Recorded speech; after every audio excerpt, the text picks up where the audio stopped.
for my birthday, my brother got me a gift I've been wanting to get, and I just kept putting off. Just never got around to buying it. He got me a 23andMe DNA kit. I am about to give the saliva sample. I've got to register my kit online and then wait a half an hour. Just had some water before I give the saliva sample.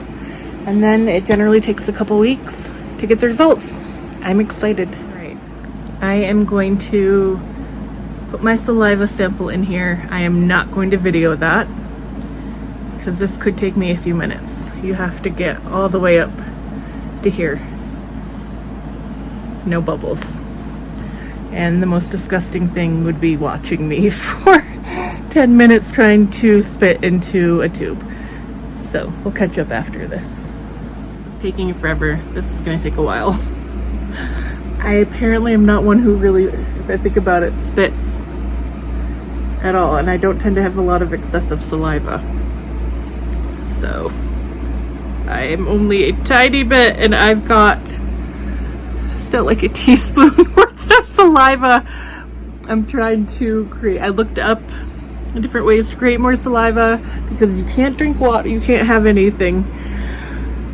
So I'm having to massage my cheeks, think of food.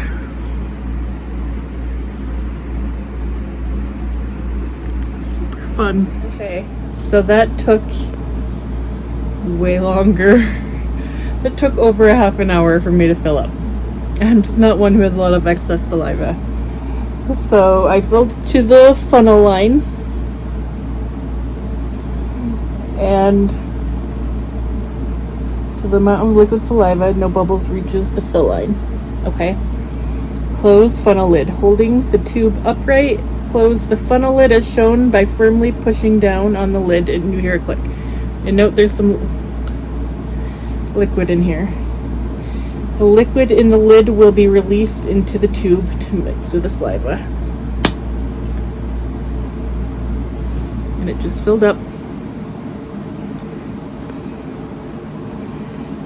Make sure that the lid is closed tightly. Okay, and then we screw on the cap. So blue side up. Continue holding onto the tube upright.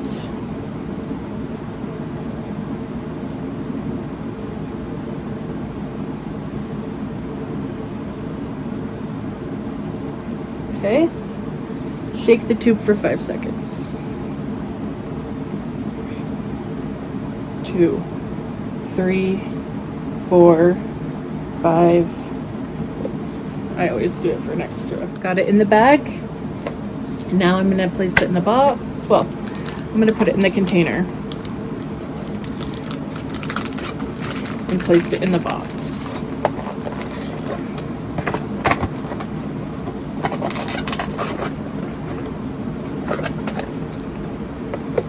And the postage is already paid on here, so I just have to remove the sticky.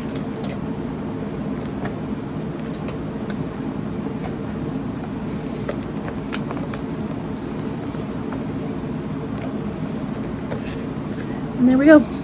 I will put this in the mail today. It is a Sunday, so it should go out tonight or tomorrow.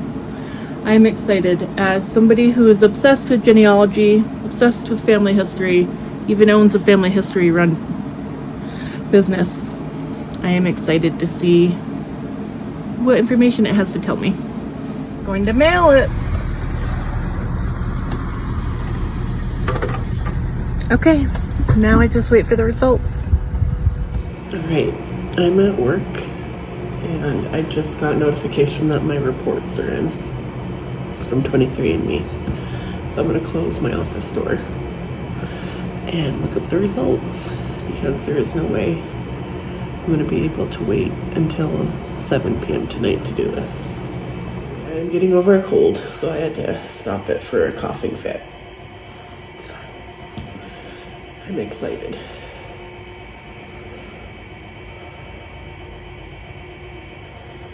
Okay.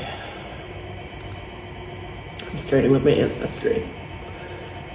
Your DNA results suggest I am 58.7% French and German, with ties to 6 other populations.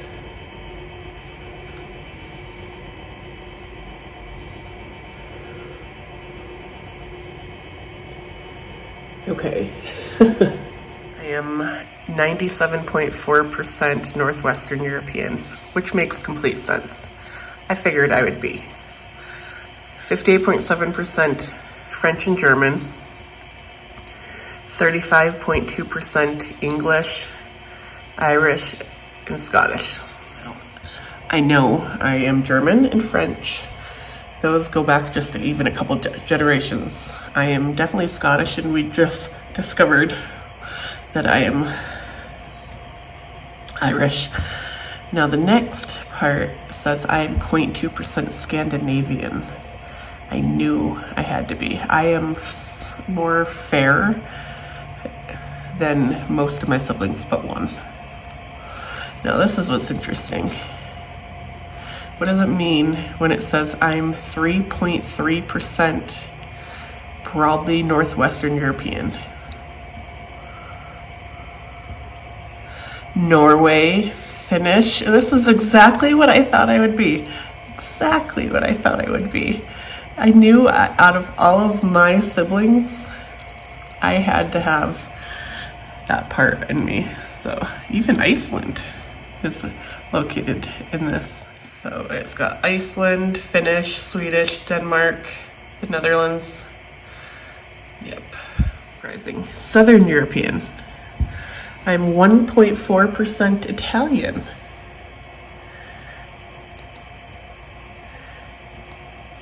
Huh. 0.3% broadly European, which we 0.4% North African.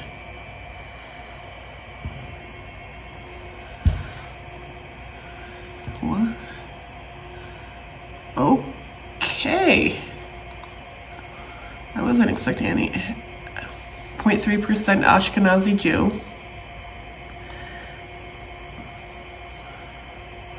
And 0.2% Iranian, Caucasian, and Mesopotamian. Interesting. This is fascinating. What? So they have so many reports that I won't be able to video all of them, but there's a couple interesting ones. But there is one called the Neanderthal report. It says, hey Alicia, more Neanderthal DNA than 75% of other customers. Neanderthals were prehistoric humans who inherited with modern humans before, who interbred with modern humans before disappearing around 40,000 years ago. So it says out of 7,462 variants, they found 256 variants, tracing me back to that. What's interesting are the traits they say that I might have from it. You have 2 variants associated with having a worse sense of direction. Actually, not bad at directions. And no, these are just broad. I'm less likely to have a fear of heights. I have an overwhelmingly terrifying fear of open heights. So cliffs, ledges, anything like that. If it's enclosed, not scared at all. Huh, this is very true. You have 1 variant associated with being more likely to sweat during a workout. In my evening job, I'm a sweaty mess. You have 1 variant associated with being less likely to blush easily. That's actually pretty true. Interesting. So, I am going through the health and trait reports, and I won't share all the details, but there's some interesting things according to my wellness, and I will talk about it as opposed to showing it. But it's amazing from saliva what they can figure out. Sleep movement, likely average or less movement. I'm a sleepwalker. I'm either not moving at all in bed or I'm moving a lot. But I don't think they can test for sleepwalking.